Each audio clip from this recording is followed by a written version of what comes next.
Assalamualaikum warahmatullahi wabarakatuh. Saya WK Siregar. Saya Jack. Kami Bukan Tuhan. Di channel ini kita pure membahas tentang pengetahuan, Tidak akan menyalahkan tidak akan mendiskreditkan, karena kami bukan Tuhan. Jack, Itu slogan itu kalau bakal diingat-ingat terus. Ingat terus, ya? Kami bukan Tuhan. Kayak baku hantam ya langsungnya ini. Kalau kata IATP mah baku hantam langsung.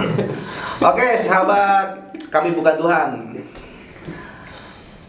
Malam ini saya nggak tahu nih siapa pula yang diajak sama beliau ini. Aduh, kalau kemarin ya Bang, beberapa bulan yang lalu kita sempat ngundang ateis. bukan ateis. Kita sempat ngundang musisi yang masih eksis di ya di bidang musik, di musik gitu. Nah, malam hari ini Bang WK mengajak geng Sna gitu ya ternyata. Ya Bang ya, iya geng Bang WK ya dulu yang katanya ini sempat satu band. Band itu ya memang sempat ramai kan gitu Bang ya. Sempat bikin kacau Sumedang. Sempat bikin banyak Iya, sampai Satpol PP pada turun, TNI pada turun. Emang acak-acakan gitu band terima gitu. Setiap konsernya pokoknya bikin heboh banyak gitu. Ya, langsung aja kita ajak ngobrol ya. Assalamualaikum. Ini Pak Ustadz ya. Oh, bukan. Bisa enggak dikenalkan dulu? Iya, saya dia dengarkannya. Oh ya, oke. Ya Ogi, itu dulu gitarisnya Jesse J. Jesse Jam. Dia gitaris ongkoh, nyian lagu ongkoh, sound engineering, terus non-deh perusak panggung juga. Pernah panggung lompat papat panggung. Kembali ke belakang gitu. Kalau nggak ada yang ini, jatuh ke bawah itu kelapa. Tapi yang saya salut dari Ogi pas di tengah-tengah Jesse Jam ini lagi inilah istilahnya mah, istilah nama lagi jaya-jayanya gitu ya. Lagi booming-boomingnya, dia berani mengambil keputusan untuk hijrah, akhirnya berhenti bermusik. Nanti kita kupas ya. Akang dulu sebagai apa, Kang? Saya sebenarnya sebagai Tukang tabur.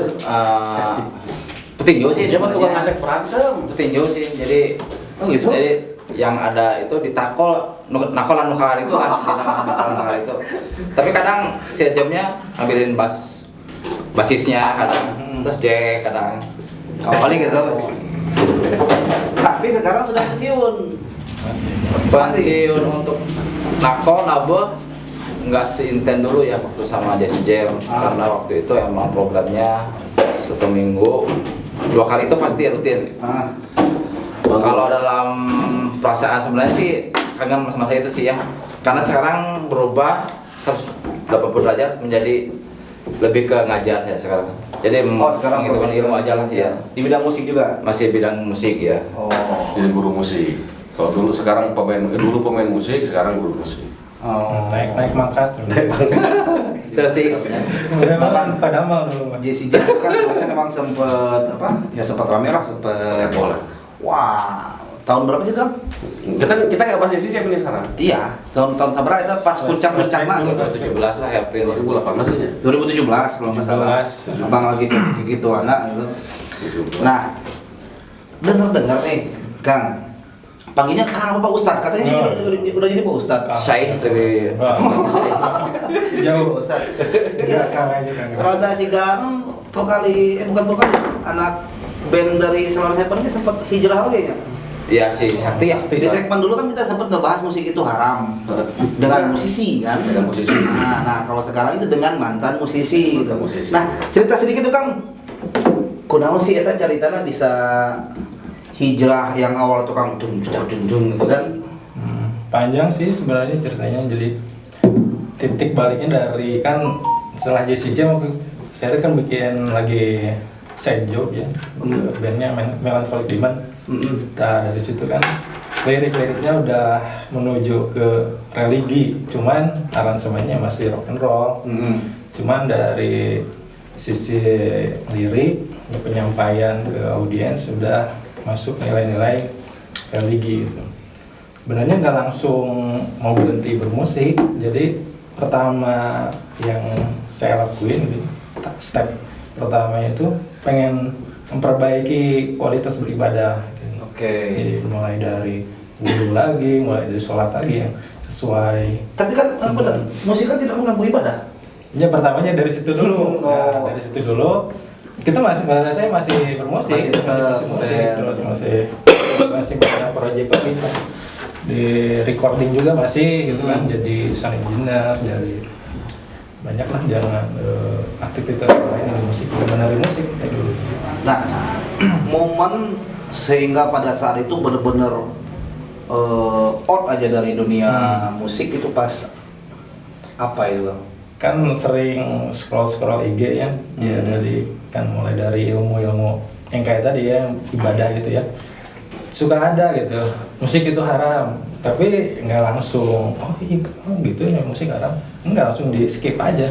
Dan emang di hati emang musik udah gak haram kan, yang penting mah liriknya baik, terus positif, nah gitu kan, Tidak mengganggu. nah, gitu kan, tidak mengganggu orang lain, terus tidak bikin orang jadi sesat atau gimana. Terus udah sering tuh scroll IG lagi, musik haram lagi, aduh kayak wae gitu poster-poster itu teh. Terus sering gitu teh, jadi jadi galau, terus emang mulai dipikirin bener ya musiknya haram gitu kan ya. Jadi dari mulai situ belajar gitu ya, mulai mana dalilnya apa gitu kan. Terus Ada dalilnya? Ada dari Al-Quran apa, dari hadis apa, itu masih masih ada pertentangan hati gitu. Oh gitu. Dari Perang kan, batin ya? Nah, perang batin dari syahwat main ke musik, tapi di dia ya dalil gitu kan, menyatakan bahwa musik itu haram gitu.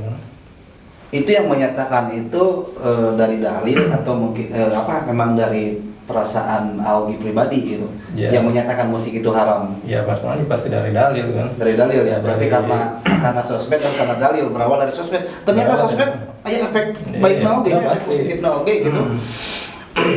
Itu kan jadi saya nggak memaksakan pendapat saya itu benar gitu kan. Ya, emang kita kembali kepada masing-masing gitu. Ya jadi pendapat yang saya yakini, yang saya ingin selamat gitu ya, saya mengambil pendapat yang itu gitu kan. Terakhir tahun berapa? Terakhir 2019 gitu. 2019 itu udah off, benar-benar off, tidak pernah lagi pegang musik. Jadi beralih. Wow. Asal metal, jadi murotal gitu. asal metal. Jadi murotal gitu kan.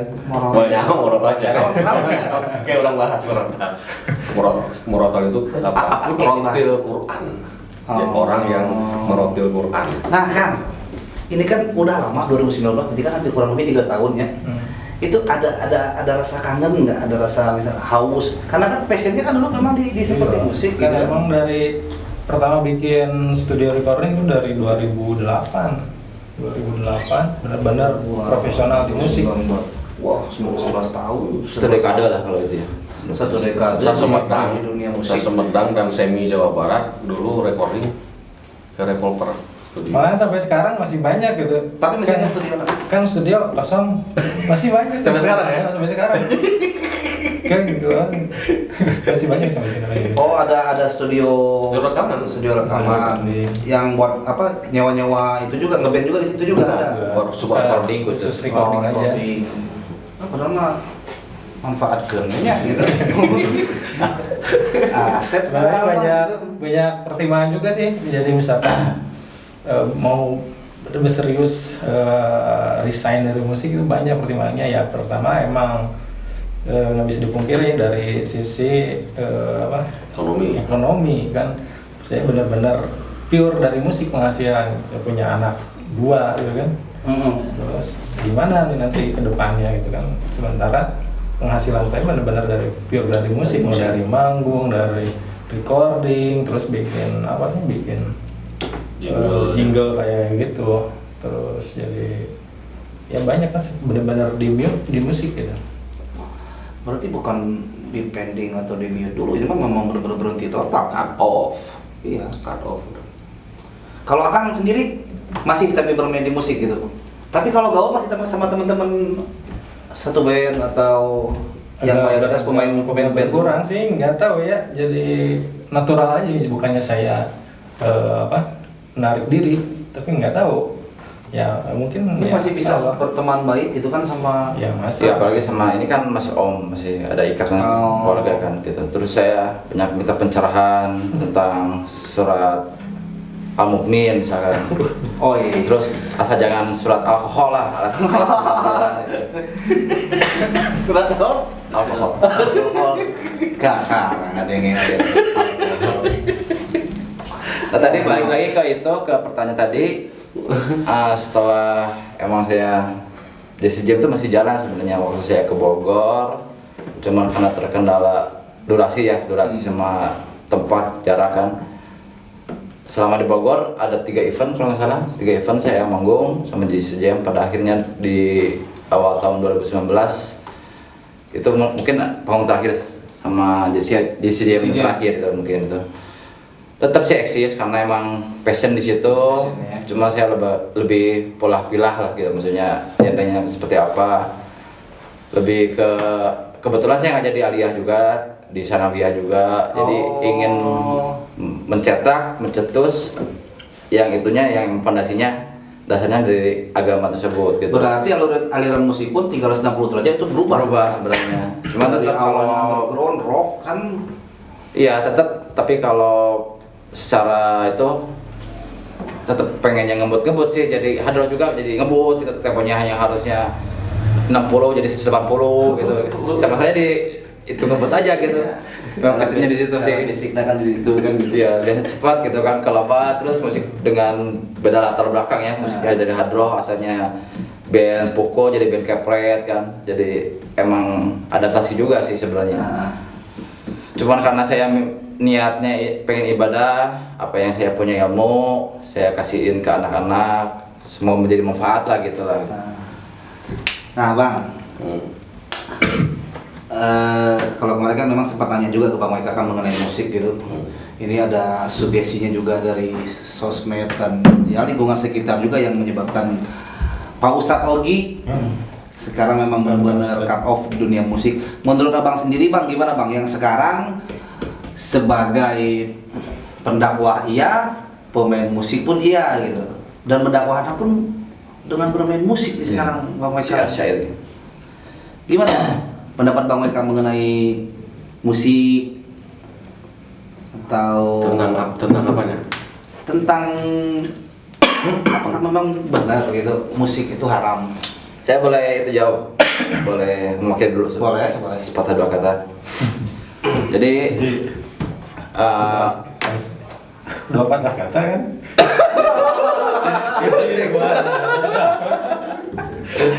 enggak kan menurut gini ya, sekelas Noah The Big Five ya, itu band The Big Five lah. Risetnya Reza sama risetnya Uki itu beda latar belakang. Oh, Uki ya, Uki. Kalau Uki itu emang dia itu persis kayak Augie. Sailor Seven juga kan Sakti kalau nggak salah yang kapok juga. Ya itu era yang 10 tahun yang lalu kan. Kalau Uki itu baru-baru ini ya, hampir sama 2019 lah. Itu konsultasi sama manajernya kuat juga itu, udah umroh Mekah si Bojus tuh. Terus akhirnya konsultasi sama manajer Noah tersebut, dia udah memahami, Kak Ariel juga udah memahami dengan pandangan musik itu bla bla bla. Menurut Uki sendiri ya, Uki udah nggak bisa diganggu-gugat. Nah ini Reja risetnya tuh beda. Kalau Reja itu saya masih menurut versi dia gitu, masih belajar untuk musik itu membawa haram, tapi saya tidak ingin. Jadi gimana musiknya menurut dia, jadi balik lagi menurut dia, menurut musiknya gitu. Kalau dia kan mengajarnya, sekarang mengajar juga, ajar drum terus yang lagu-lagu itu religi gitu. Jadi kesimpulannya tergantung musiknya sih, Tergantung musiknya. Jadi Ya, ada dua versi. Ya, pada intinya musik itu akan dikatakan haram pada tergantung musiknya. Ya. bukan tergantung kondisi dan keadaan. Ya, menurut dua personil Nah, itu. ini maaf nih, ini pasti akan sedikit berseberangan dengan dengan mindsetnya atau pendapatnya Bang Weka mungkin. Bang, menurut Bang Weka ya saya Kok bisa nuduh? kita sudah pernah bahas ini, bro. Kalau kemarin kita bahas dengan musisi yang masih eksis gitu kan, kalau sekarang, ayo keluarkan, Apanya? keluarkan Apanya? pendapatmu Tentang apa? tentang musik ini yang kata Augie sarang Baik. haram. Lain cek mic kumaha? Tadi kan bilang Mas, podium Ya mah aturan jangan Ya, inti nama teman-teman abang sekarang udah vakum aja gitu, khususnya Augie gitu. Kalau Bayi mungkin masih ya sedikit-sedikit mengurangi lah gitu, karena ya ada dalil dan ya faktor lingkungan mungkin mengatakan musik haram. Menurut Bang Weka, ya mah kumaha? Kali tapi itu sampai kagelutnya ya kayak Yang dibahas apa? paling itu jadi wasit atau haram musik haram. Bener tuh musik teh haram gitu. Karunya oke itu Bang, dah haus masih kena yang main musik sih gak mah gitu. Tapi tetap pada prinsipnya kan, tetap pada pendapat juga gitu. Saya itu termasuk orang yang sulit, orang yang susah untuk menyalahkan orang lain. Sulit saya. Iya. Itu hal yang paling sulit saya lakukan. Tidak akan udah sedikitkan karena Kami bukan. Bahkan dulu sama Ogi kalau dia masih ingat kita sempat juga dulu ya kan di apa? Oh, DM. DM sempat. Cek akhirnya apa? Lana amaluna lukum amalukum. Kenapa saya masih bermain musik? Nah, saya sama seperti waktu dulu pindah agama. Memang saya analisis secara keseluruhan karena memang di Quran di 6.600 sekian ayat itu memang saya analisis semuanya yang secara lugas mengatakan musik itu perbuatan terlarang, jangan bermusik, memang tidak ada. Tapi nyuruh bermusik juga nggak ada. tapi mengatakan musik itu perbuatan terlarang. Iya, maksudnya jangan kalian bermusik itu nggak ada. Itu kalaupun ada, yang kebanyakan yang diambil mungkin termasuk Ogi juga itu surah Luqman. Luqman ayat berapa tuh dia? 6 yang lahwal hadis itu. Lahwal hadis itu artinya arahnya bukan ke musik. Perkataan yang tidak berguna. Lahwa itu artinya lahun, lahiyah yang melarutkan. Nah, saya kaji secara linguistis, secara etimologis maupun secara terminologis. Lahwa itu artinya melarutkan, hadis perkataan. Kalaupun ada tendensi arahnya ke musik itu penafsiran dari para sahabat. Salah satu yang membuat lahwal hadis itu, salah satu yang bisa membuat orang itu larut, ya itu musik. Salah satunya tendensinya gitu. Nah, jadi saya hargai pendapat itu, walaupun itu tidak langsung secara teks, secara hermeneutikanya itu tidak Ditujukan ke musik. ke musik tidak, tapi lawal hadis itu satu diantaranya adalah musik. Oh gitu kan. Ya berarti bukan hanya musik dong. Kopi kalau dimelarutkan berarti tetap juga. Iya. Memang nggak ada cai sama larut. Nah, terus secara etimologi kata haram. Haram itu apa sih, Bang? Haram itu apa? yang dilarang sama Allah. Hah? Yang dilarang sama Allah. Oke, tanah haram berarti artinya Kenal anarki. Tanah anarki. Lagunya SID itu. nah itu Masjidil Haram, ada Masjidil Haram. Jadi kalau artinya haram itu yang dilarang berarti masjid yang dilarang. Nah, secara kajian linguistis kita sampai kapanpun nggak akan ketemu, nggak akan nyambung kalau artinya haram itu adalah dilarang. Haram secara etimologi itu dari kata haroma, ya kan? Haramu, haraman. Dari sanalah muncul kata-kata hormat. diadopsi menjadi hormat. Jadi haram itu adalah sebuah perilaku atau perbuatan yang ketika kita lakukan bisa menghilangkan kehormatan. Salah satunya musik. Musik bisa menghilangkan kehormatan. Ya. Tapi musik juga bisa membawa kita kepada sebuah kehormatan. Ini bukan haram secara fikih ya, tapi haram secara etimologis. Substansinya. Ya, secara linguistis lah, secara pengertian kata. Jadi apapun, perbuatan apapun yang bisa menghilangkan kehormatan kita, yaitu haram. Jatuhnya prohibisi dia. Babi itu haram. Haram itu artinya, ya babi itu haram, dia terhormat, binatang terhormat. Tapi ketika kita makan, akan menghilangkan kehormatan kita, gitu. Ya kalau gitu apa saja.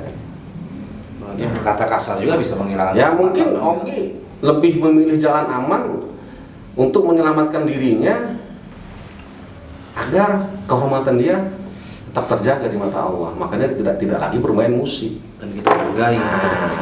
ya makanya saya hargai. Saya masih tetap bermusik selama tidak menjatuhkan kehormatan saya. Dan tidak mengganggu orang Itu lain. alasan saya kenapa saya masih bermusik musik. Tapi saya sama Ogi tetap berteman, tidak harus nggak kayak orang berdebat orang mari kita. Ya. Karena maluna hukum. Nah, artinya gitu. Aduh, bahasa Inggris mendingan. Gitu boleh tanya sama saya. Jadi apa ya? Yang mau mengatakan musik itu haram? Gitu. Ya, saya enggak, saya tidak akan mau berdebat. Karena ketika kita berdebat, ujung-ujungnya adu dalil, ujung-ujungnya bunuh-bunuhan, lebih parah mana? Iya. Sama aja menghilangkan kehormatan. Gitu. Oke, kalau begitu yang berhenti bermusik silahkan melanjutkan gitu ya. Ada rezeki bang saya ngatur kan. Ya bang, terima kasih. Ya. Mungkin Jadi cukup sekian. buat saya perbedaan itu ya memang harus berbeda. Nah, Kalau manusia dibentuk memang harus berbeda. Memang harus berbeda. Kalau kita tidak berbeda, itu tandanya orang itu tidak punya jati diri. Kita harus memang berbeda dengan orang lain, karena perbedaan itu warna kan. Itu yang nggak boleh itu merasa paling benar. Hitam itu jangan dia merasa paling hitam, jangan merasa warna yang paling benar. Gitu. Ada hitam, ada hijau nih sekarang. Ini sebenarnya karena pengaruh bokeh aja nih kan. Gitulah. jadi perbedaan itu akan menciptakan harmonisasi sehingga menciptakan juga keindahan. Pelan. Masa kita gara-gara musik berantem tumbuh-tumbuhan? Di medsos rame, silih hina si ya pasti gunanya gitu. Ngeri gitu. Ini boleh menanggapi ini yang Bang WKM tadi yang surat Luqman ayat 6 bahwa terlepas dari pendapat Bang WK gitu ya, saya juga nggak memaksakan bahwa pendapat saya harus diyakini oleh orang lain, enggak, itu kan apa sih, keyakinan gitu ya, masalahnya dengan hati gitu kan. Ayat surat Luqman ayat 6 itu kan ya sebagai acuan gitu ya, dalil yang saya ambil dari Al-Quran. Kemudian ada satu hadis yang apa sih, isinya itu sungguh akan ada sebagian dari umatku yang menghalalkan zina, kain sutra untuk laki-laki, khomer, dan alat-alat musik. Nah itu yang hadis yang membuat saya yang memutuskan untuk berhenti, kan ada alat-alat musik. Jadi istilahnya menghalalkan, berarti kan hukum asalnya haram, kan? Berarti akan ada yang menghalalkan sebagian dari umatku. Kan sekarang memang udah terjadi ya, misalkan zina kan udah dianggap biasa kan, kayak pacaran kayak gitu. Khomer udah biasa, banyak yang jualan. Dan alat-alat musik memang udah tersebar. Nah, membahas yang surat Luqman ayat 6, secara literalnya itu kan perkataan yang apa bang tadi? Yang menghanyutkan. yang menghanyutkan ya, berkata yang tidak berguna gitu kan, Berguna. yang bisa melalaikan. Nah itu emang literalnya kan itu, jadi Tekstual. tekstualnya. Lalu saya mengambil penafsiran dari sahabat yang mulia ya, dari Ibnu Abbas radhiyallahu an, yang menyatakan beliau itu kan sahabat senior ya zaman Rasul. Beliau sampai menyatakan wallahi demi Allah sampai 3 kali, lahwal hadis itu adalah nyanyian dan musik. Kemudian ada sahabat Abdullah bin Abbas radhiyallahu an sama menyatakan bahwa lahwal hadis itu adalah nyanyian dan musik. Dan yang saya tahu itu sependek yang saya tahu bahwa Abdullah bin Abbas itu yang sering didoakan oleh Nabi SAW agar bisa menafsirkan Al-Quran. Itu ya udah didoakan khusus oleh Nabi SAW untuk bisa menafsirkan ayat-ayat Al-Quran. Dan saya mengambil ya untuk keselamatan diri saya dan keluarga gitu kan, saya mengambil penafsiran itu bukan penafsiran saya, bukan penafsiran akal saya, bukan penafsiran perasaan saya, karena saya udah menganggap bahwa mereka adalah generasi terbaik. Ya udah, kita harus mencontoh generasi terbaik gitu. Paling itu aja yang bikin ya yang jadi apa sih, pegangan gitu ya, pegangan yang membuat saya yakin bahwa musik itu haram. Ya saya juga nggak memaksakan kepada orang lain untuk sama dengan pendapat saya, itu bebas. Lagi dari sendiri itu. Apakah Anda ingin memberikan tanggapan kembali? Nggak, cukup karena durasi. Cukup, bisa panjang. Bisa garelot kayak. Tapi bisa mau sepatah 2 patah aja gitu. Enggak. Nggak usah, cukup. Ya udah, tinggal itu dulu. Nanti kita lanjutkan setelah ini nanti. Siap. Demikian sahabat KBT, mudah-mudahan bisa mengambil pesan substantif ya dari obrolan kita. Jadi kita tidak menyalahkan, tidak mendiskreditkan, tidak setuju boleh, setuju juga nggak apa-apa gitu kan, karena kami Bukan Tuhan. terima kasih Ki, Wah, Ya, sama-sama ya. Terima kasih. Assalamualaikum warahmatullahi wabarakatuh. Waalaikumsalam.